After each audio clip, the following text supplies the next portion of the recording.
ತಾಯಿಗೆ ನೀವು 3 ಮಕ್ಕಳಾದ್ರೆ 2 ಮಕ್ಕಳು ಹೋಗಿ ತಾಯಿ ಕೇಳ್ತಾರಲ್ಲ ನಿಮ್ಮ ಹತ್ರ ಇನ್ನೊಬ್ಬ ಎಲ್ಲಿ ಹೋಗಿದ್ದಾನೆ ಅಂತ. ದೀಪಾವಳಿ ಹಬ್ಬಕ್ಕೆ ನೀವು ಅಮ್ಮನಿಗೆ ನಮಸ್ಕಾರ ಮಾಡ್ಲಿಕ್ಕೆ ಹೋಗ್ತಿರಲ್ವಾ, ಅವಾಗ ಅಮ್ಮ ಕೇಳುವುದಿಲ್ಲ ಇನ್ನೊಬ್ಬ ಬರಲಿಲ್ಲ ಯಾಕೆ ಅಂತೇಳಿ. ಹಾಗೇ ದೇವರು ಕೇಳಿರ್ಬೋದು,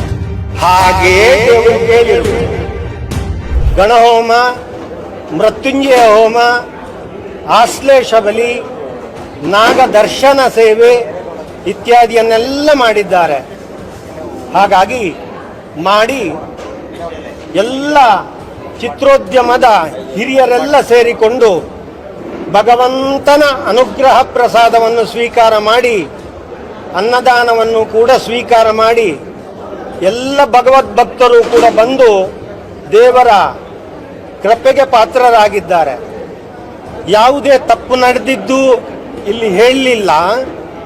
ಮುಂದಕ್ಕೆ ಇನ್ನಷ್ಟು ಅಭಿವೃದ್ಧಿ ಆಗಬೇಕು, ಇಂತಹ ಸತ್ಕಾರ್ಯವನ್ನು ಮಾಡಿದ್ರೆ ಒಳ್ಳೆಯದು ಎನ್ನುವಂಥ ಅನುಗ್ರಹ ವಾಕ್ಯವನ್ನು ಕೊಟ್ಟಿರಬಹುದು.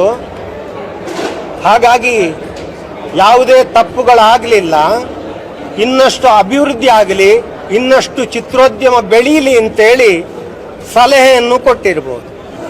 ತಾಯಿಗೆ ನೀವು 3 ಮಕ್ಕಳಾದ್ರೆ 2 ಮಕ್ಕಳು ಹೋಗಿ ತಾಯಿ ಕೇಳ್ತಾರಲ್ಲ ನಿಮ್ಮ ಹತ್ರ ಇನ್ನೊಬ್ಬ ಎಲ್ಲಿ ಹೋಗಿದ್ದಾನೆ ಅಂತ. ದೀಪಾವಳಿ ಹಬ್ಬಕ್ಕೆ ನೀವು ಅಮ್ಮನಿಗೆ ನಮಸ್ಕಾರ ಮಾಡ್ಲಿಕ್ಕೆ ಹೋಗ್ತಿರಲ್ವಾ, ಅವಾಗ ಅಮ್ಮ ಕೇಳುವುದಿಲ್ಲ ಇನ್ನೊಬ್ಬ ಬರಲಿಲ್ಲ